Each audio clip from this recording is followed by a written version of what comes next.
Next job, boom, that goes on there like that. It is cold, by the way, if I haven't told you already. And when you look, we've got it growing out of all the masonry. So we got involved with this job back end of last year. The architect has sent us a spec over because around the apse internally there's a lot of water ingress happening, especially during heavy rain. So we got asked to price up a scheme to do some lead work, because around this apse there is a lead gutter. Now there's issues with this lead gutter, but ultimately it's the outlets that's failing. So the architect had designed some outlets and we had priced that up, but it had come in over budget. This work is paid for by the church, so there's no external funding for this. And what we're looking to do on this project is, I wouldn't say a cheap job, but most cost-effective job to solve the problem for the church, because it's coming out of the church funds. So we actually come up and had a look at this with the architect. We changed the detail to a more simplistic detail that would be a lot easier to put in for the lead work. And this was agreed with the architect and the client. So we've reduced the cost as much as possible for them. It's not what you would say is high class restoration work like we do on some of the castles and monuments, but you know, the churches have got limited budgets now. So what we're wanting to do is give them value for money and solve the problem. That's all that matters. If at a later stage someone wants to come and either get some money and someone wants to come and do a better detail, well, that's fine. But all we're trying to do with this is just solve the water ingress problem. So we'll have a wander around and we'll go inside, I think, first and see what the issues are, and then we'll have a climb up that, and we can have a look at the external for the roof issues and let you know what we're doing to solve that. So we'll first of all go in. Cracking little church is this, beautiful. So we'll go in and we'll just have a look at this internal plasterwork, and you'll see it's on the apse where the main is, but inside it's really nice. Cracking ceiling.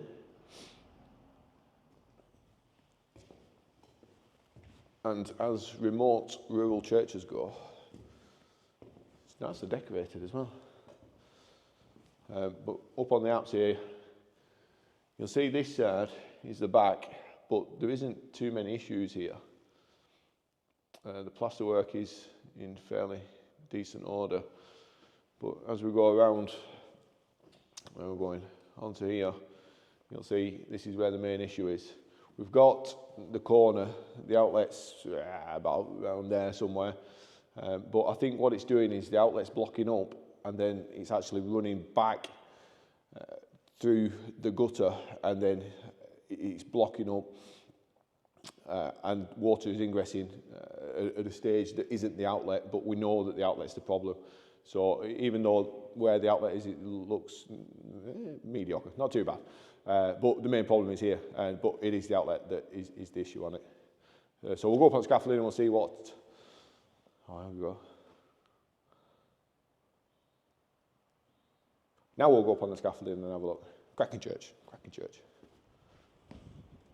Now we're up on scaffolding, and it's colder up here. You can see the apse there.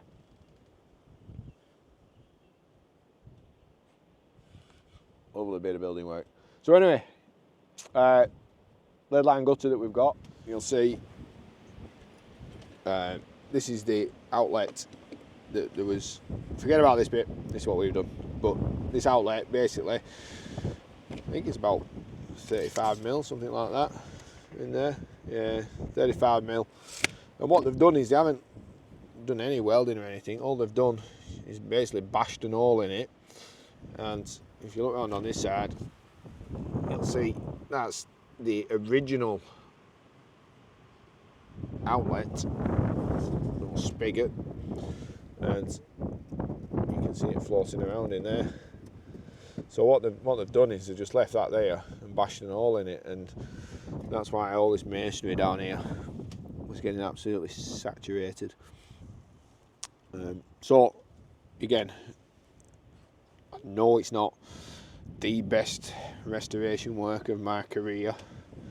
However, we are doing this on a budget, so this is what's going to happen. We have now cut in to this parapet stone a weir. We've left the original lead work in. As I was explaining earlier, the original architect's details, we were going to strip all this out and yada yada yada, but this is much simpler. So what we're going to do, we've built a little weir in here, so if this outlet ever gets blocked up, it will overflow from here and fall to the ground from there. So we are going to install now, here we go, we've made a new outlet pipe, which is 75mm, so that's going to go in there. And then we have just quickly whipped up this little delight, which is going to go in there. So that's going to form our weir around there. This now, we don't have to take any lead work out, it's really simple. We can just lead weld around here, lead weld this in, cut an hole in, new 75mm spigot goes in there, comes out, and then as it comes down here, what we'll do is weld a 45 coming out, boom, down into upper there. It's going to be sexy. It's not going to be my best work, but it is going to do what it's meant to do, and it's going to save money. So let's get to it. Oh, we'll just show some of these other issues as well that we've got up here. All pointed in cement. It's all loose copings, got cracks in it. The motor's falling out just up there, and that's all the way up to the top. Motor's falling out of here.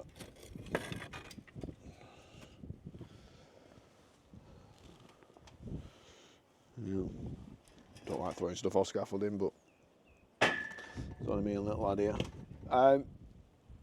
So yeah, it's not ideal. There's a lot of stuff to do here, but I mean, we might just put a bit of polysulfate mastic just up that bit, but it's cracking off up there. It's cracking off further up there.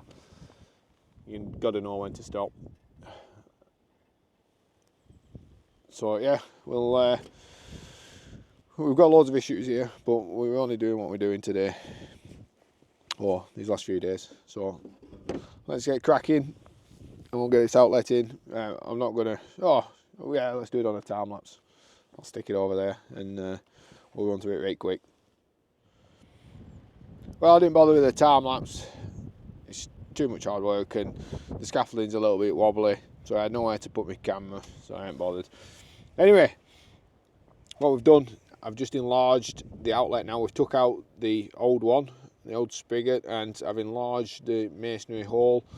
And then what I've done is, this is our new 75mm pipe coming up here. I've just chopped out this bit of lead work here. So next job, boom, that goes on there like that. So what I'm going to do, instead of trying to figure out how to draw around it and find my circle, what I'm going to do is just get the burner now, and I'm just going to burn a little hole in the middle where I know my pipe is, and then I'm slowly going to chase it out bigger and bigger and bigger till I can get my spigot through this here. And then what just for the way it is, what we're going to have to do is open this all up, pull the spigot through, and then put the fold on top of the spigot as it comes through here. So I'll weld this on first, and then I'll weld my spigot, but I just need to put that 45 on as well, that's going to come out into the hopper.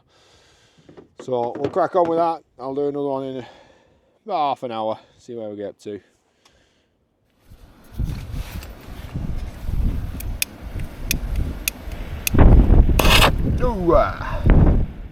Crap on my nozzle.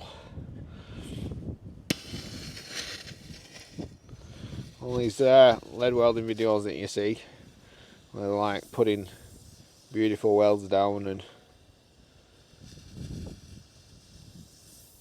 everything like that.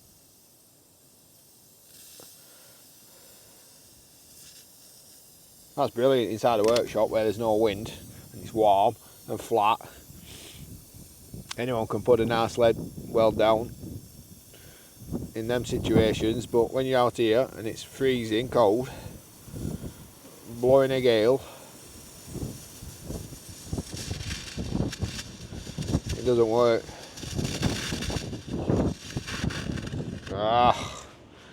It's got something in the end of the nozzle.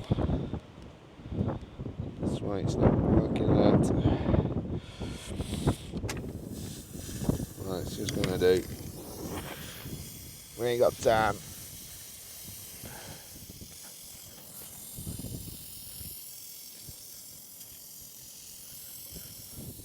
The only thing I'm concerned about now is burning this hole too big.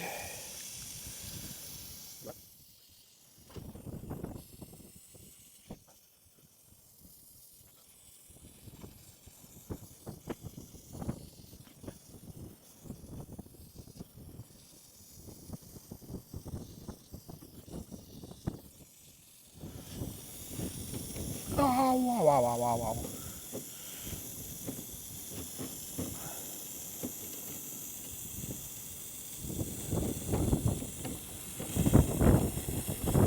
A bit more out, a bit more.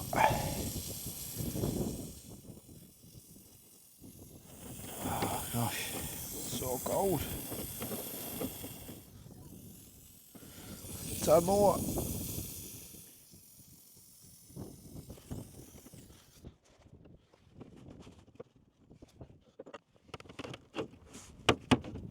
Ah, beautiful. There we go. That's what we wanted.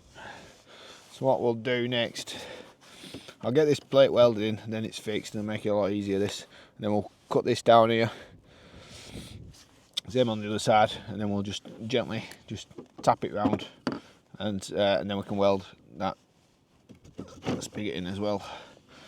So next job, I'll get all this cleaned off, get Sharpie out. What I'll do is just draw around it, and then we'll take this out. We'll clean all the backside, this parent metal off. We'll clean all the backside of this off. This line just lets us know where we're going with it, and there we go.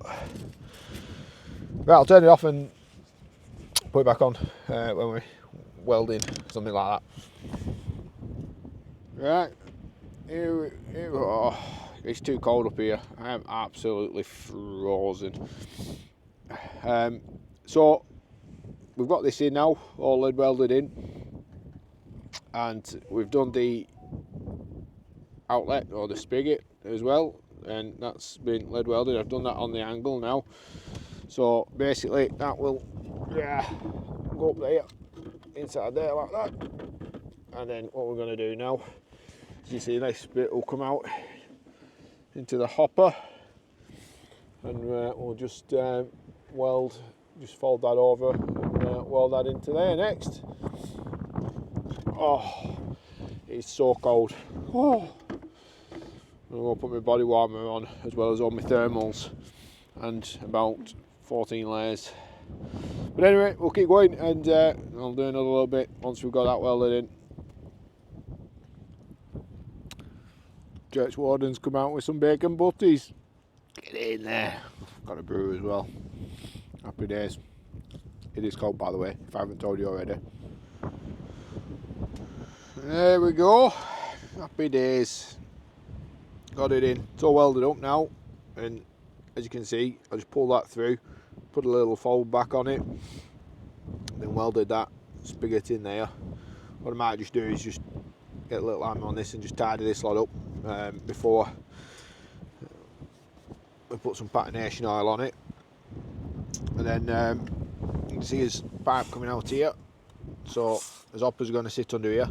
What we've done in our wisdom is we've brought a 100mm hopper instead of a 75mm hopper for that pipe, so we're not going to be able to get the hopper on today.